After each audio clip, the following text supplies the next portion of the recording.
Oi, you know what time it is? You're tuned in listening to Jai That Aussie Metal Guy. Make sure to hit that like and subscribe button so you don't miss any of his content when it drops. And remember, stay brutal, you mad dogs. Roof!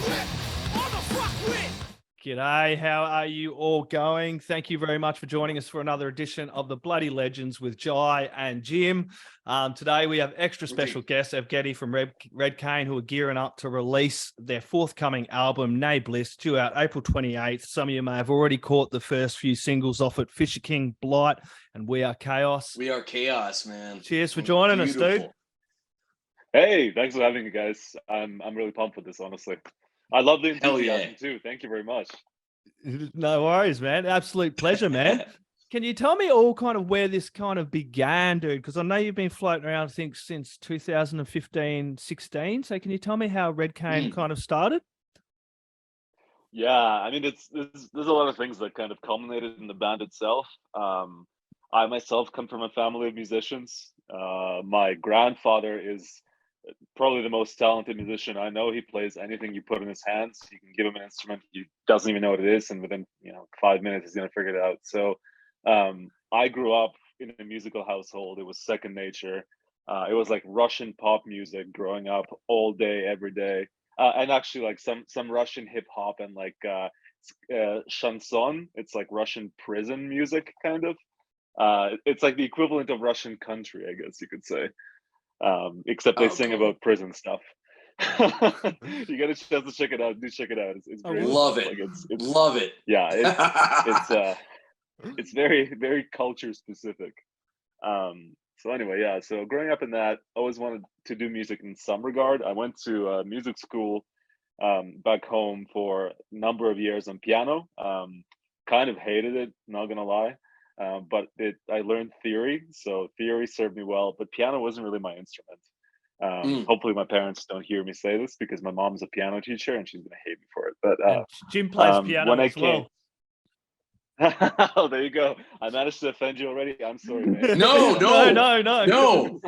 We just became soulmates, brother. Wow. There you go. So anyway, yeah, that was the start of it. I came to Canada when I was 11. Okay. Before that, obviously, I was too young to do anything musically, I guess, independent. But when I was in Canada, and by the time I was about 15, I got exposed to a lot of classic rock and roll, which to me was really eye-opening, because in Russia, it wasn't really a big thing in my family, although Russia has a very talented, and had for a number of years, talented artists like Aria, the Russian Iron Maiden, and various other bands that I've kind of heard here and there, but it was never really a core thing until I came to Canada for me. And so in Canada specifically, I kind of dropped off the deep end of metal. I think the first metal band I heard was like it was like Nightwish and then Demon Borgir right beside each other. It was like, I was like, wow, this is a new horizon opening up right here. So yeah, I immediately was entranced by that. I was going to say, that's a wonderful depth into the deep end right there. That's absolutely amazing. Because you're hearing your style is very power metal. I'm sorry, go ahead. No, I think you have a valid point. Power metal is kind of where it all started, right? Yes, sir. But yeah, it was a funny story too. Like the first time I remember I heard Nightwish was being, from Russia or Eastern Europe. We played Counter-Strike. It's a way of life. And so I remember sitting at my friend's house, and we were just watching some Counter-Strike videos, and one of them came up, and it was like a video on the Scouter, which is one of the sniper rifles, and it was this guy, and it was set to "She's My Sin" by Nightwish, and it was such a weird combination, but it just hit home, and I was like, holy shit, this music, I want to do this. So that was one of the first things. Anyway, past that, I started looking into ways that I could make that a reality. So for me, I never actually considered being a vocalist until I started hearing all the greats like Dio and even like things in classic rock like Bruce Springsteen, Bon Jovi, like all that stuff. I was like, okay. And then my idol at the time, when I was starting to get into music at 15, or into this kind of music at 15, 16, was Willy Vallo from Him. Yeah, absolutely. But yeah, so like vocal style wise, I was like, I'm a baritone. very clearly. And this guy, what he can do with his voice is insane. So for a long time, that step of my journey was just learning how to sing like that. And I think it still comes through in some of our tracks, which I consider a point of pride, because that's still been one of my greatest influences as a vocalist for a long time. Fantastic. But anyway, yeah. So I was in a few bands before Red Cain as well. There's a couple of notable ones. One was a Calgary band called After Earth. They were more kind of like death metal, death groove. Really great guys. And then after that, I basically felt that I was ready to start something on my own. I was dabbling in songwriting. I knew theory, so I had a head start. I picked up a guitar one of those days. I learned like 3 chords, and it kind of went from there. And then Red Cain, we officially formed in 2016 with a few of my friends who were also and still are fantastic musicians. And I basically locked them in a room and made them record this demo for the first Red Cain EP, and that's where we started. Was that self-titled one, Evgeny, with Heroes on it? Yeah, that's the one. The self-titled one. Mm-hmm. Man, Yeah. that's quite an impressive first album to kind of for sure to come out with as well, if you know what I mean. I kind of heard that one, and I was very, very impressed as well. I think that's kind of the time that I kind of caught on to what you guys were doing as well.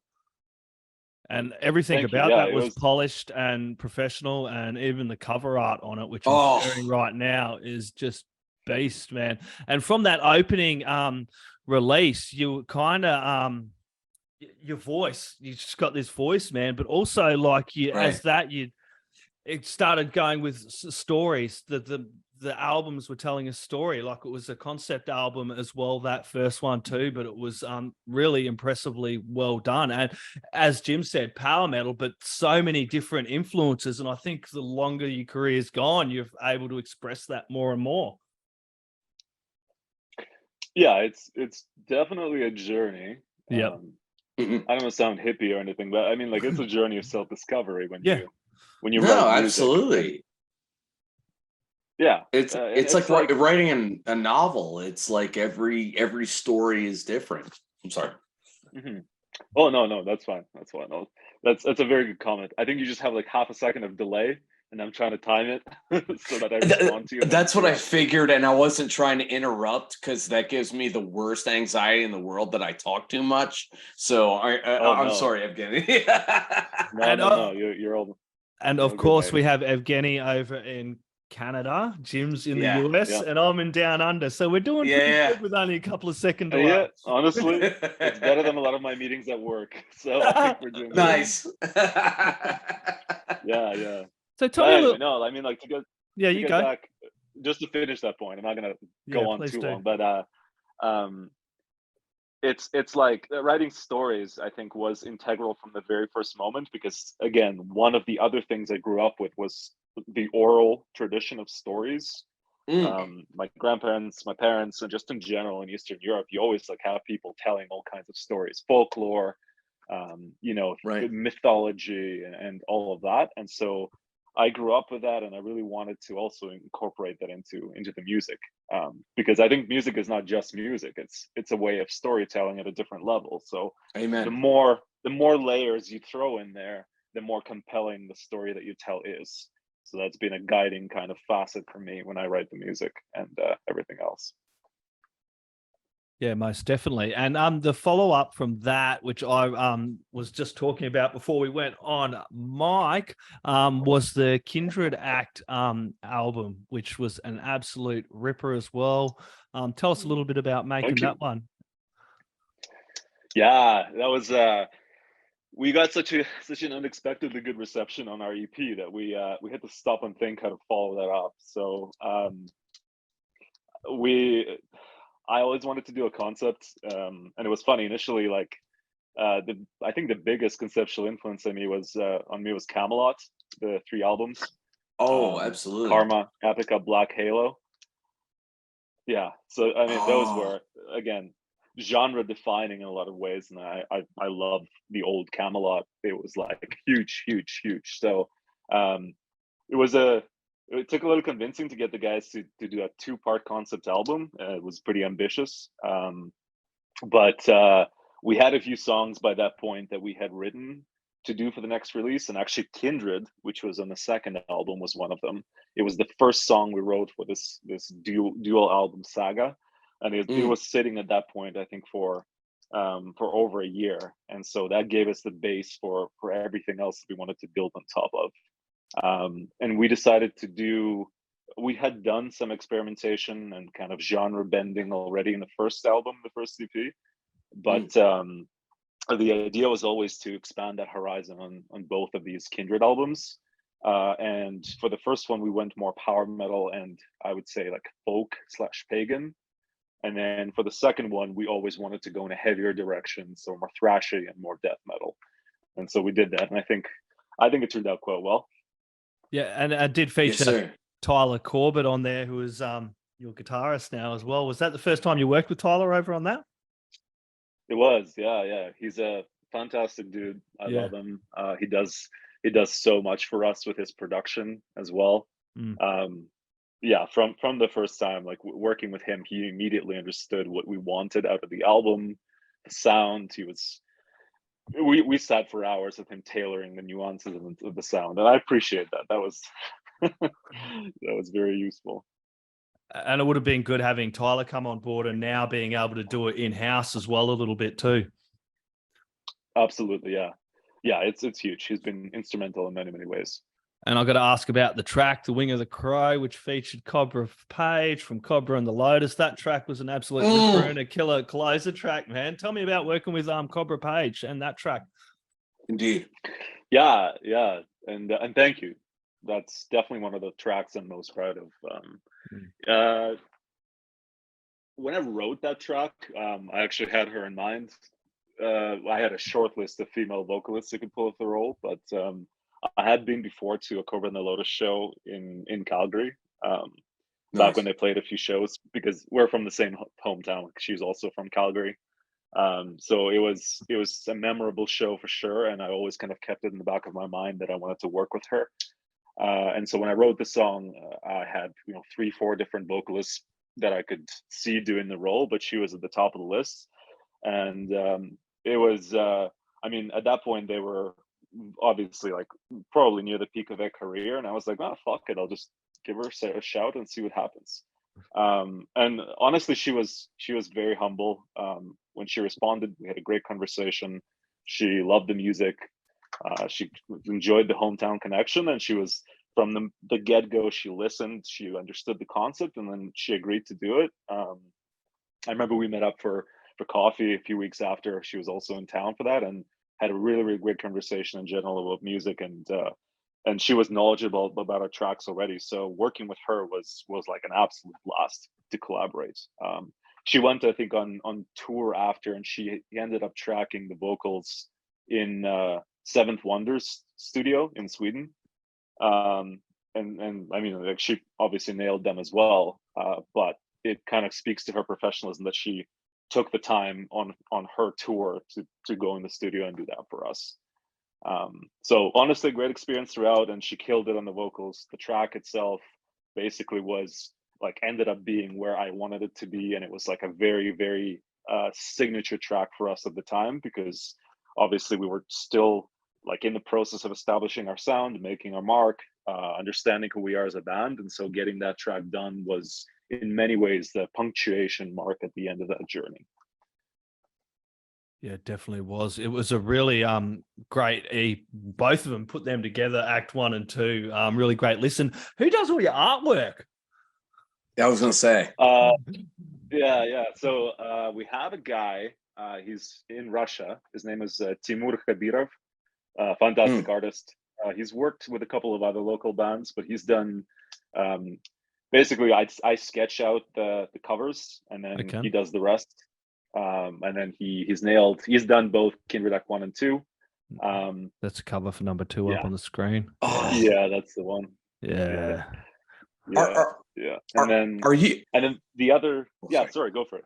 No. You, sir. You first. No.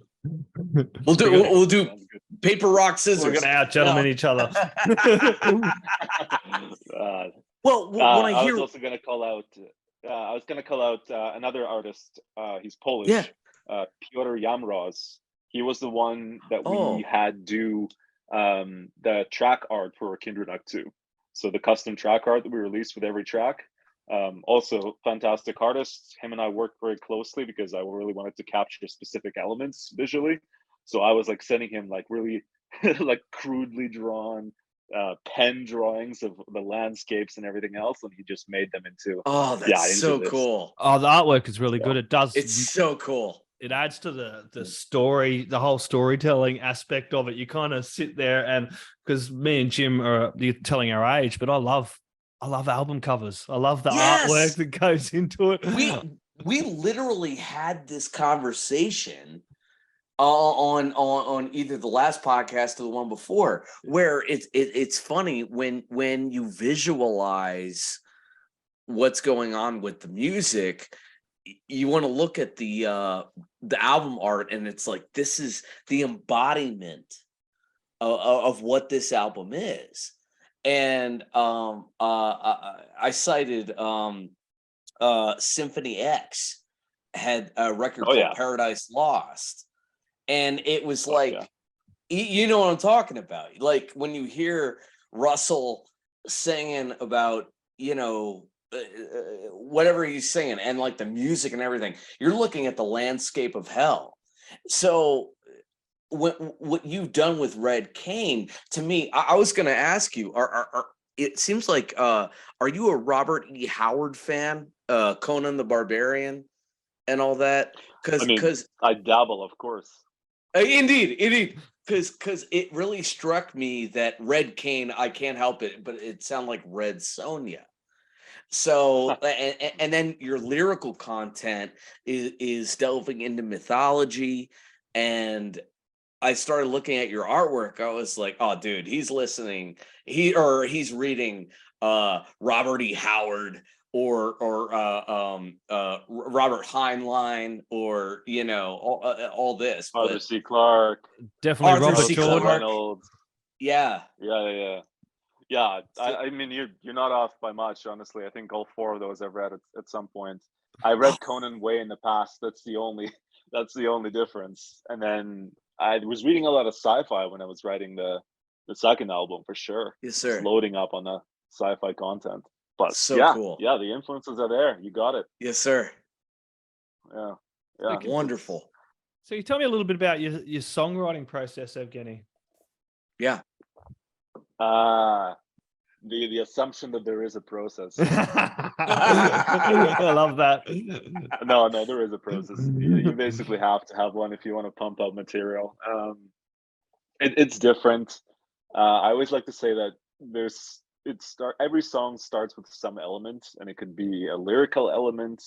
It could be an image that I have in my head, and I'm trying to write a soundtrack to it, so to speak. There've been times when it started with like one phrase that I really liked the sound of, and I wanted to build a song around. I think Wing of the Crow was one of them, where Wing of the Crow as the title came first, and then the rest of the song came later. It also often happens that the title comes last. So you know, like on a track Baltic Fleet that you showed the art for recently. Baltic Fleet was the title that came first, and then the rest of the song, I was thinking a lot about that because you know, there's a few different influences in that. I can probably expand on them more, but basically that song, like, it was just built around that whole concept and what to me sounded like mystique around that track, and then it develops into this whole like alien sort of infiltrating entity, sci-fi landscape epic that also had to do with like a little naval concept to it. But yeah, and the art obviously reflects that. It does, doesn't it? Yeah, and then so it kind of happens some ways. Sometimes it's a riff. You know, I'm lucky to work with a ton of great guitarists and bassists and drummers, and sometimes it's just a piece of something that they create that just sounds fucking amazing, and then you just build on it and build. And actually recently in our current lineup and with this new album, that's how we wrote most of the songs. We basically passed pieces of it around until they accumulated something from all the band members, and it became like transformed into something that was owned by all of the band. Yep. And then I just kind of went in and did the arrangement, did the vocals, and when everybody gave the thumbs up, we put the track forward. So there's been an evolution in the songwriting, definitely for the band as well.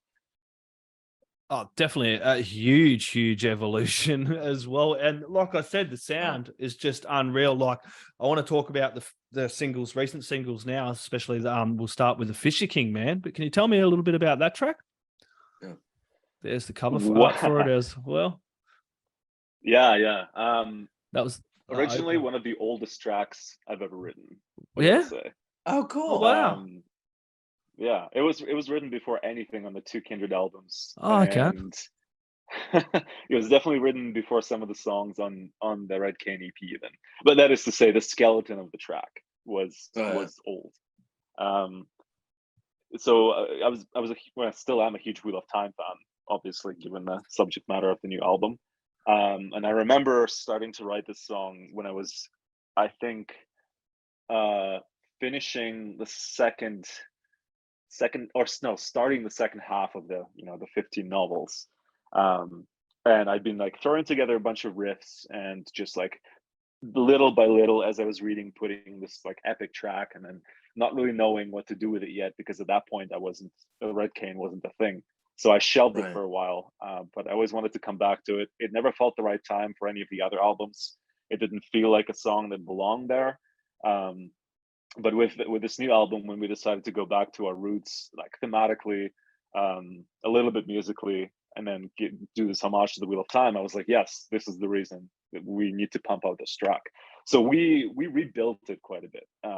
Tyler was actually, as the guitarist there, was instrumental in getting it to a point where it is today, because he came up with some of those like super sick heavy riffs for the chorus. And then I wasn't actually supposed to have growls to begin with, but then I made it a dialogue between obviously the two characters, and it just took flight from there. It was very easy to write to the end of it, because it was like I rediscovered the same things that for the 15 years had been like building up with that track consciously spinning in the back of my mind, and it was like boom. So yeah, pretty proud of that. It came out super well. And to me, it's a hell of a way to kick off the new album. It'll be the first track on it. So as a single too, it was really cool to do. Yeah, it awesome. is really bloody cool. Tell me a little bit about the new lineup, because you got Callie on there. Was that the first time you've had Callie on a release? Yes, it is. Yeah. I actually knew her from before. We went to university together, and she was in a different local band. And I've always been a fan of her work. And then with the new lineup, we were again looking to go into more of a death metal direction. And we had an opening on bass, and obviously she's proficient at both. So it was kind of by chance I decided to reach out to her and see what she was doing. And it seemed like there wasn't much going with the other band, and so we got talking, and she expressed an interest, and I was like, hell yeah, why not? So yeah, she came on board. She's been huge, even in the sense that to be able to rely on somebody else for vocals, for even like a different kind of vocals, and to have that balance between the two is really interesting. I'm looking forward to seeing her shows as well. Obviously live, there's going to be a good dynamic there. The first track that she actually did with us wasn't Fisher King, it was We Are Chaos. Yeah, Fisher we will King talk about that track. We will talk about We Are Chaos. That's a killer track, but I want to great song. Yeah, I want to jump Thank into the Blight and We for next, but first, Samuel Ridout, the other guitarist. Is that the first time you've had him on as well? That's right. Yeah, I thought so. Sam's a fantastic guy. Yeah. He's again, it wasn't really a chance thing that he joined the band, but it was something where I was very casually looking for another guitarist, and Sam was doing I think like open mic nights for jazz performances, and he's brilliant at that. The guy is a virtuoso. Like he does stuff with a guitar, especially rhythmically, that I haven't seen many people be able to do. So Nice. Again, reached out to him. He loved their material. I loved his stuff. We immediately hit it off, and ever since then, in terms of songwriting, he's been a fantastic partner. I think out of anybody that I've written with, like him and I have been one of the tightest for sure, and especially on this new album, writing with him has been very easy and very complimentary. Like he feels what I'm trying to convey. I like pretty much all the output that he puts together, and his stuff is super heavy and like precise, and he does have that like whole Meshuggah gent thing going on that has really been missing in, I think, our previous releases. So and he's amazing live too. So again, I can't wait to do the first show again with him in the lineup. Yes, sir. He's gonna kill it. But yeah, Sam is an integral part of the sound, no question.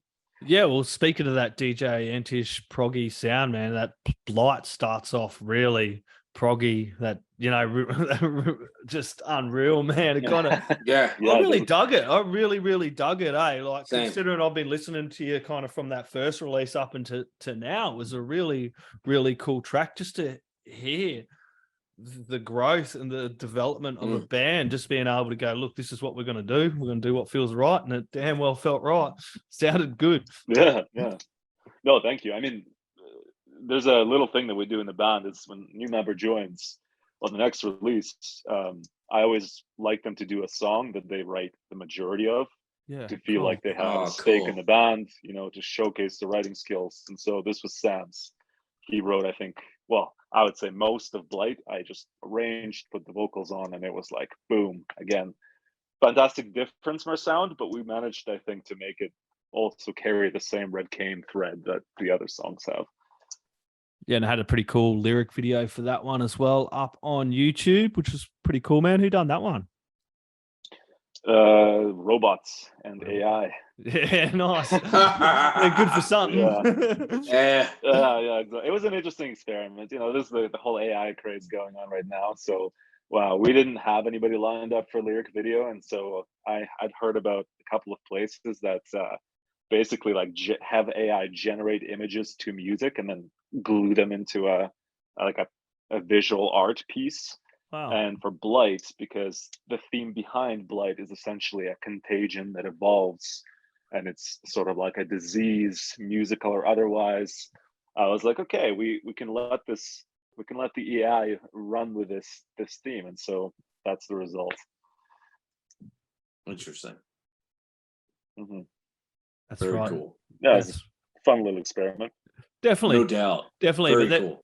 I want to talk about the latest single now, We Are Chaos, man. Absolute ripper as well. And you're talking about the death metal. It definitely has those death metal influences with you and Callie kind of trading off there as well. It's a very, very fucking cool track and a cool film clip to go with it as well. Thank you. Yeah, thank you. I mean, what can I say about that one? It was definitely written with that in mind. So we definitely wanted to have the vocals trading off. And again, like with a lot of this album, there's a dialogue here because different characters are involved. It's Wheel of Time, there's that background. But musically, a big influence on the vocals in this track was a band called Cybreed. Not sure if you guys have heard of them. Great band. Oh, dude. Yeah, sorry. I'll leave it there. No, I'm with you. I was really disappointed when they broke up, but really fantastic band. Loved all their stuff. They've got a couple of songs where the same kind of vocal style where you mix the growls and the cleans and you have this kind of cohesive sound. So I really dug that from the very beginning and to listen to them. And so they were definitely an influence in how I wrote this track. Beautiful. And then you can see the thrashy elements in there as well. We on this album in general, we tried to stay away from like the super like thick orchestration that in some places is in the previous albums, and we tried to be more raw. So again, another track where both the vocals and the instruments take center stage in that sense, like the growls, etc. We really wanted to showcase Kaylee's vocal ability. I think she absolutely killed it in that track, and obviously in the music video as well. That's reflected. Music video is fun as fuck to film. For that too, it was like it was a whole experience. I could talk for a lot on the video, but Yeah, well, tell us about the really video next. Yeah. Okay, sure. I'll tell you about the video. Yeah. I mean, we're into music videos. We love that shit. We do it Oh, all the yeah. time. Indeed. I'm a firm believer in the fact that you need music videos to really tell a story. Obviously, so we've tried wherever we could to throw them in. We also did different genres of music videos. There's the performance ones. We did a couple of actual story videos, and then this one's kind of a hybrid. I mean, there's a part where Sam pulls out a guitar and plays the guitar, even though it's which was like a nice Easter egg to the fact that we are actually a band. We can play this song too if you really want us. But yeah, and it was one of the ideas behind the video was we had this new lineup. We had all these amazing musicians, super cool people. And I was like, hey, like we need to do something where we can showcase you one at a time. You play a role, but you're also like kind of you, right? You make this role your own.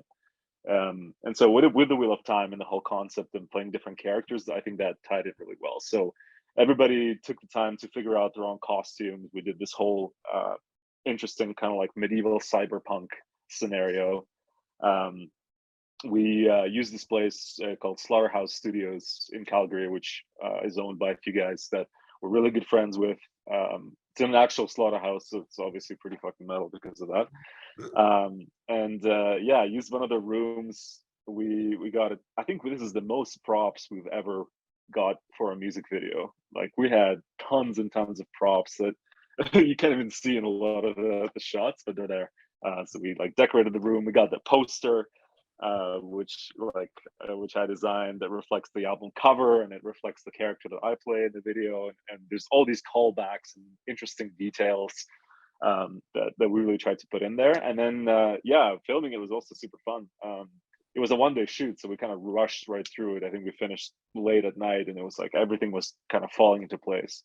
Nice. But yeah, super cool. I want to give a shout out to Zach Simon, who's a good friend of ours and the cinematographer that did the video. He also did Snake Bouquet and Fisher King for us, so Nice. nailed those as well. We got some really talented people here in Calgary. What can I say? That's wonderful. Yeah, thank you.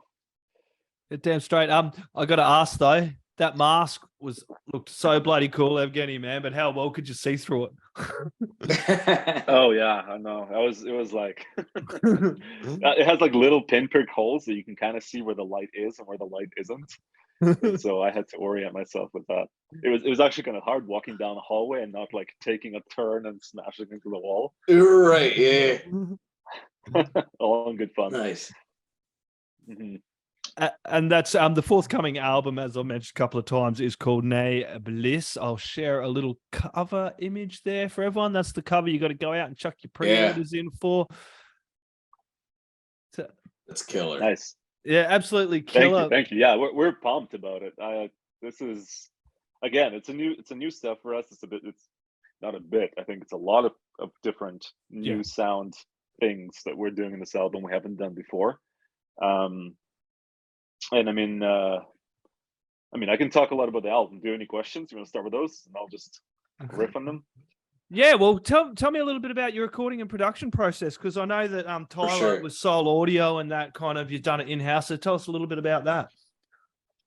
Yeah, again, a little bit different than before. The majority of the guitars were done by Sam, and Tyler, because he's in two bands. He's in another fantastic band called the Siren, local band. Plays bass there. So during a lot of the production process, they were actually prepping for their album, so we had to share Tyler. And so Sam ended up doing a lot of the guitars, which played in my favor actually, because this is one of the albums where we actually tracked with not specifically DI, but with the actual guitar tones coming through. So it was a bit of a different experience. DI is obviously easier to work with, but it takes more skill to produce the actual guitar tone without relying on that. So it was it was a test of Sam's ability. He passed it with flying colors. Nice. The other difference was that he and I, when we wrote this, we were mostly working in our home studios.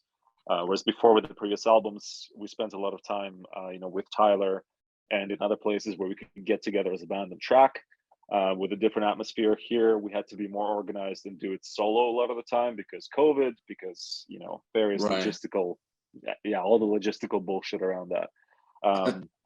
So there was a lot of discussions before we tracked. I think it allowed us to actually talk through things with greater detail before we sat down and picked up the guitar or the mic, which, in my opinion, made the album more consistent track to track. Because the previous ones, you can have some wild experimentation, which is cool, and I'm a huge fan of that. But in this one, I think the cohesion has been stepped up a level, which is nice to have, given our previous work. And aside from that, the actual songwriting process, like composing, was also very much not, the usual, 80% me and then the riffs or something like that from the guitarist, but it was actually a back and forth between all the band members, and everybody contributed. Very cool. A significant amount. So it was nice to see that this can work and we can still get the album out on time and everything else. So a lot of the artistic decisions in this case were like communal as a band. That's got to be a good feeling too, Evgeniy, having you all kind of contribute in for this as well. It is, yeah. And I'm really proud of everybody in the band for stepping up and getting that done, because really, like, this is what it's about.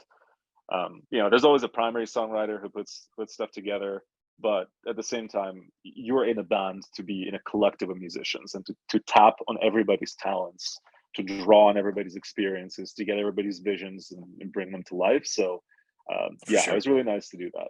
Yeah. And the album's also Oh, you go. Please go. Yeah, I was going to mention just one thing about the sound too.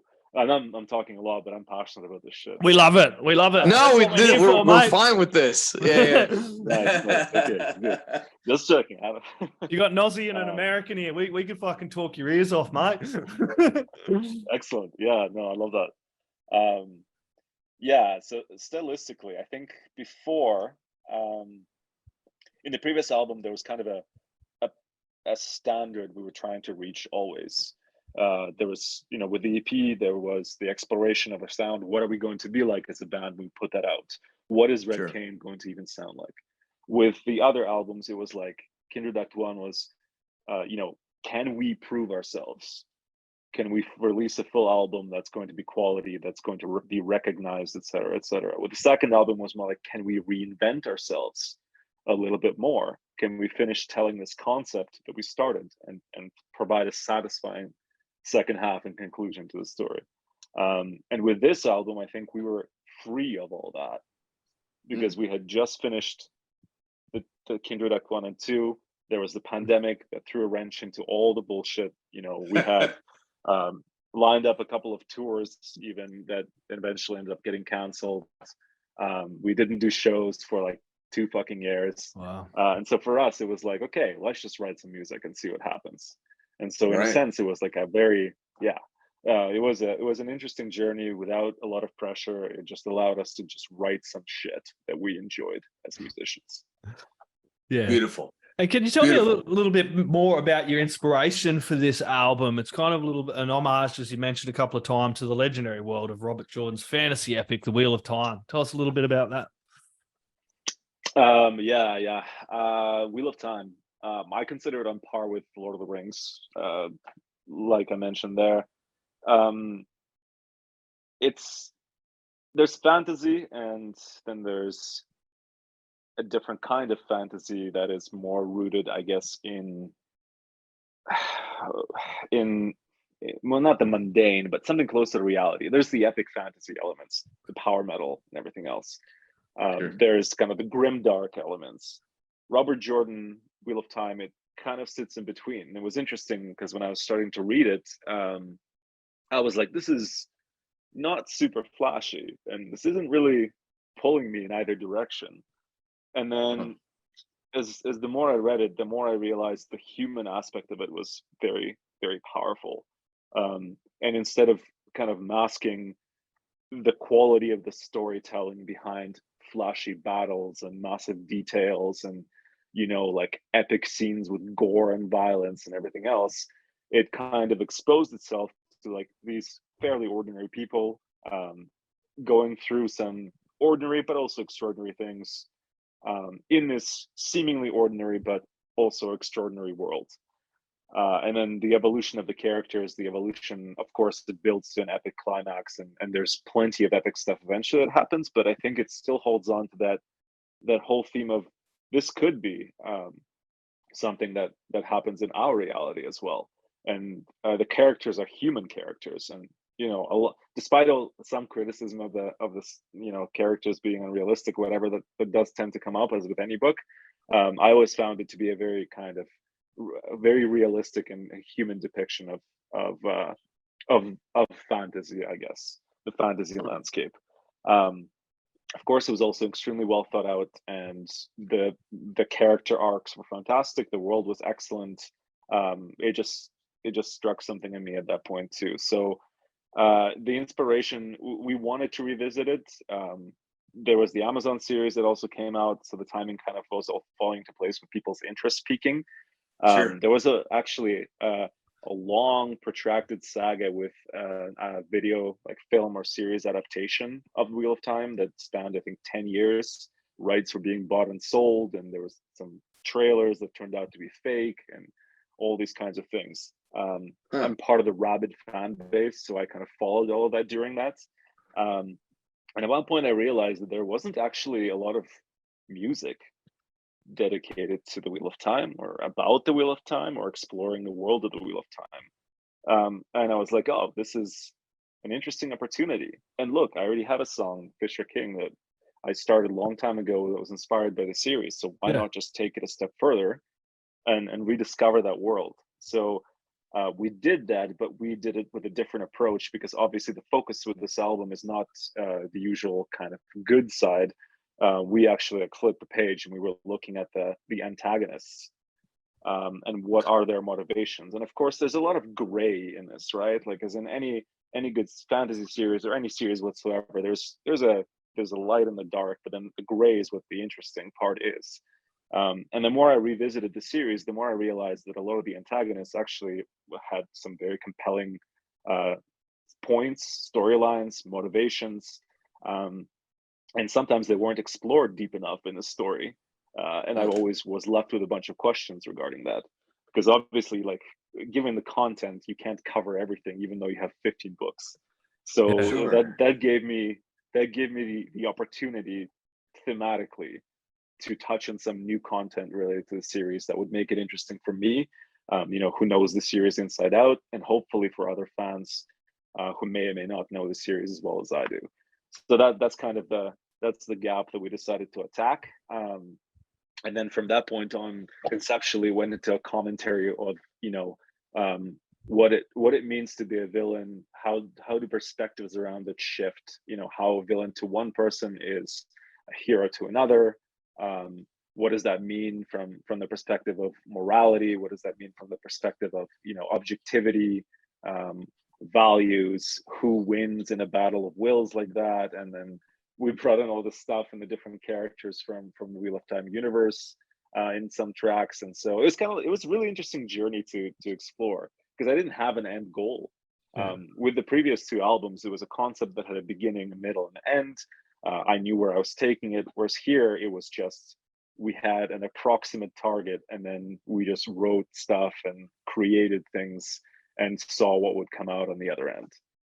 So being such a huge fan, Evgeniy, were you like, can we do a double album on this? Or did you have to pull yourself up sometimes going, no, that's too much. I don't want to overload them with a whole lot of Wheel of Time, because me, I'm in the other basket, as you mentioned, who didn't know a lot about the Wheel of Time. I knew the series, the books, but after listening to this and talking to you, that's the first thing I'm going to be doing today, is I'm going to be diving into some Wheel of Time. Same. Hell yeah. Nice. Yeah, there's a ton of content. Be prepared to read a lot of books. Yeah, definitely. That's brilliant. I like reading. Books are good. books are really good. People forget that Same. kind of Yeah, medium that's as fair. well, kind of like album art and the old Yeah, cool kind of stuff that like that. mentality will never die. Yeah, that's Yes. Yeah. For So, sure. so how is the live front going over there? You mentioned before, like everything, the whole world shut down and fucking. How's everything coming back for you over there in Calgary and Canada and the live scene? Good and bad. Yeah, I've heard and that. poorly. Yeah, Yeah, it's mostly the venues. Yeah. Really. And I mean, I understand why.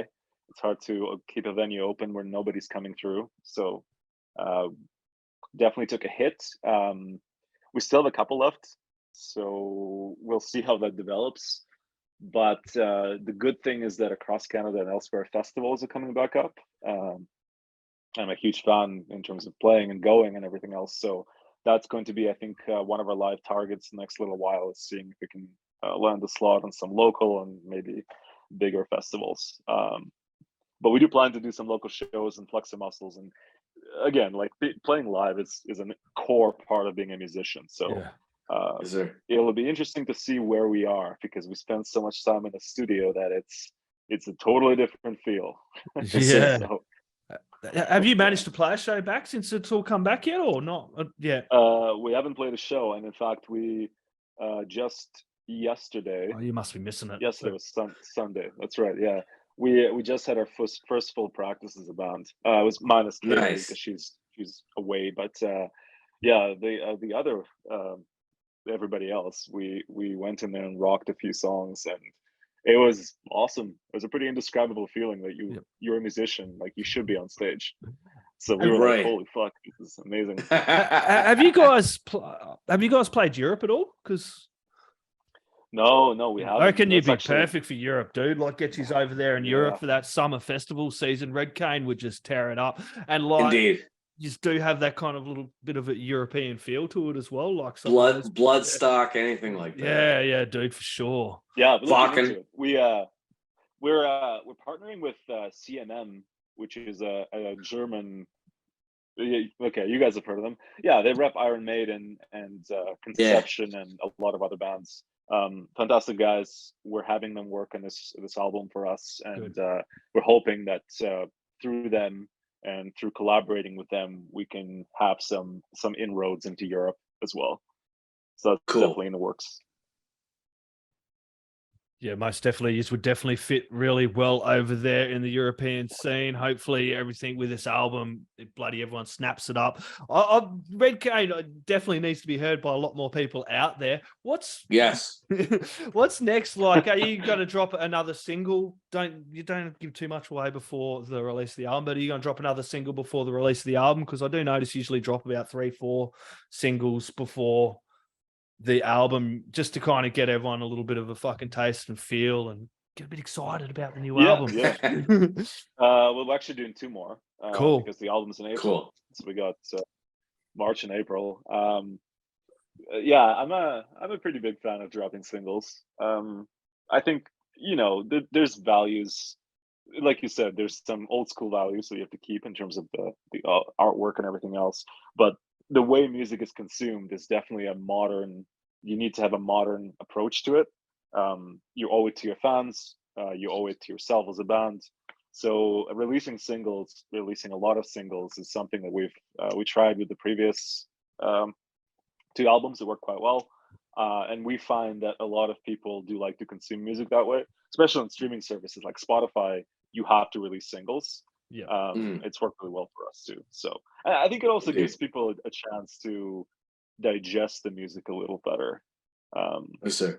To spend a month with a single and listen to it more times and get all the layers and either hate it or love it or whatever. Yeah, and people have short attention spans, so you know what I mean. Right. They listen to 1-2 singles. Some people forget what a joy it is to dive into whole albums. I And know. Right. that's why I'm That's looking right. forward to when this one comes out, because then I can just dive into this story that you've told through the album as well. It's something I'm 1000%. really looking forward to it. Yeah, And it's, and I really admire that. Mhm. No, that's killer. That's killer. I'm just saying that I absolutely agree that this is how the album is meant to be consumed.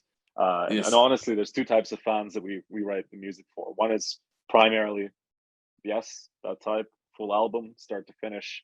That's what an album is for.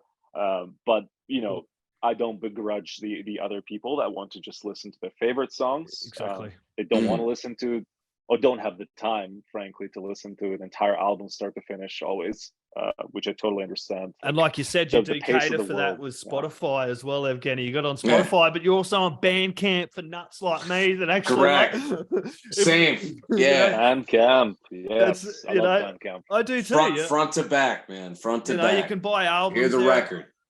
You can hear the record, and you get it in top quality. And I always feel better just about contributing to a band. You know what I mean? And paying for the album. I like it. If I listen to it on Spotify, I like it. Go buy the bloody album on Bandcamp. I've got so many albums. I think my wish list is bigger than my bloody collection at the moment. Yes, sir. That's awesome, actually. Yeah. No, Bandcamp's been great. The fact that it exists has like helps musicians like us tremendously. And like even with merch and everything else, and some special things you can do for your fans and etc. So yeah, props to those guys. Yeah, you can. We did mention Bandcamp, Spotify. You are on Facebook, Instagram, and you have a website as well. Correct. We do. redcain.ca. .ca. Look Nice. at it right now. Connection. Yeah. We finally got the website put out this year for this release. We somehow managed to not do it for the previous 3 albums. Indeed. There we go. There's a little look at the website there. God, look at that. Does look good, doesn't it? It looks so rad. For real. Thank you. Yeah. Yeah, it's Again, it's going to be hard to beat all the different artwork, because like you can kind of see an upward trajectory in some of the album covers, but now it's like, fuck, what do we do next? Yeah. We'll see. Are you doing physicals for this one as well, like a limited run on physicals? Kind of see how they go, or we really want to. I think we will. We're still debating how to approach it best. We also want to do a limited run for Kindred Act 2 because we didn't have physical copies of that one, and people wanted to do that. So we're investigating ways to do that. I think it's going to happen. Yeah, because Slip Trick, I think, done the first one, didn't they? They did, yeah. Yeah, cool. Yeah, so. Nice. Okay, then, there, Evgeny. Do you have anything else to add, Jim? No, this has been wonderful to talk to you, man. Just everybody get out there and listen to the record front to back. Just don't do a single. Like we were saying before, you tell a story. Like you feel invested in what you're writing. To me, you remind me of not to compare in any way, boss, but you remind me of 2 bands, Coheed and Cambria and Blind Guardian. And when you pick up, and it's interesting, you've done the Wheel of Time thing, because Blind Guardian would do things with like Lord of the Rings and things like that. You've chosen another medium to write your music toward, and it's this whole mythology. So it's like you're reading a book. Like it's like, well, I'm going to listen to this track in the middle. No. You're in the middle of the story. Plot spoiler. Start at the beginning and go left to right, front to back, and the everything. But you guys, tremendous songwriting, and again, you guys tell a story, and that's beautiful. Thank you. I love that sentiment. I love that you mentioned Blind Guardian. Also, can't say enough good things about that band. Defining in my early musical career, 100%. They actually do have a song about the Wheel of Time called The Wheel of Time. Yeah, so correct. Yeah, they're another band that did it before us. They also did, I think, some on Game of Thrones and various other things. It's I think one of their albums was entirely based around literature, fantasy literature. Correct. Yeah, huge respect. No those doubt. guys kill it every time. So any point of comparison with them. Nice.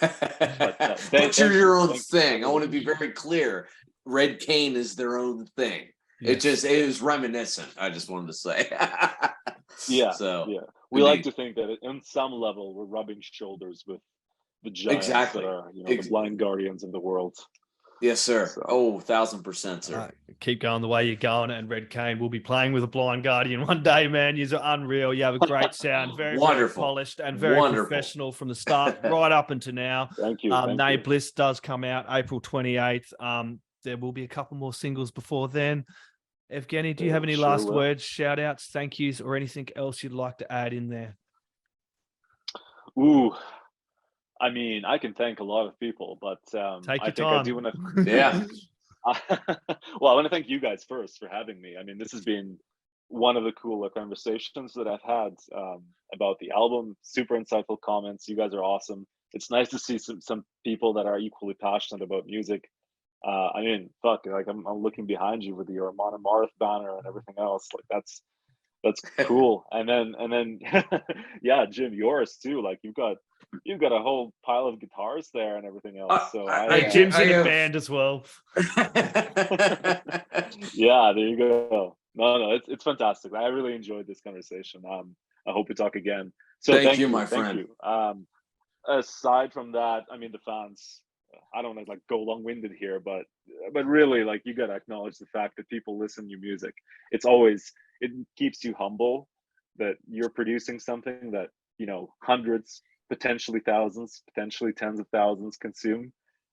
So it kind of grounds you, and it makes you be the better version of yourself, and actually put out some meaningful stuff, tell better stories. So for us, it's an inspiration. And then a shout out to my bandmates. If they end up listening to this, I'll tell them myself, I guess, after. But yeah, all those guys are awesome. It's good to have them, shoulder to shoulder, kill it. Calgary local scene too. If you guys want, check out some local bands. Canada has got some really, really cool talent coming through. Like I said, I mentioned a Siren, which are another local band from us. And I can name a few. There's Unleash the Archers that are pretty big. Yeah. Everybody knows them. Fantastic band. Yes. Yeah, they're great. Fantastic. We've got Striker. We've got another local band called Every Hour Kills, headed by Sasha Laskow. If you guys haven't heard him, his work, he's like the godfather of Calgary and Canada metal in many ways. Awesome. Fantastic work. Good friend of mine. So yeah, consider this a little bit of a promo of the Canadian metal scene, because there's some really good shit going on here. Oh, the Canadian sir, metal we scene is definitely want people to unreal. listen. Like, No doubt. real. Like, and big shout out to John from Asher Media as well. That was the next thing I was gonna say. He set this up. Yeah, man, he is Yeah. bloody unreal, and I'm actually lucky enough that I've heard a lot of good stuff out of Canada and actually interviewed quite a lot of bands through John and another mob as Asher well rocks. over the yeah, man. There's some amazing Work with him amazing on every talent single in one of our Canada. releases. We'll work with him on every one of our future releases. He does his job extremely well. Super knowledgeable. Great guy. Brilliant. Yeah, he is. He's amazing. Okay, I'll stop with the call outs. No, this is wonderful, boss. No. No worries. Cool. Again, thank you guys very much for taking the time. It's been a Thank really you, cool sir. conversation. Absolutely. Everybody go out, grab Nae Bliss on the 28th of April, put it in the stereos, crank it up really loud. The neighbors are going to want to hear it as well. Cheers, mate. Indeed. Too easy. Thank you, you bloody legends. Take it easy. Hey. Oi, you're tuned in to Jai, that Aussie metal guy, so make sure to hit that like and subscribe button so you don't miss any of his sick content. And remember, stay brutal, you legend.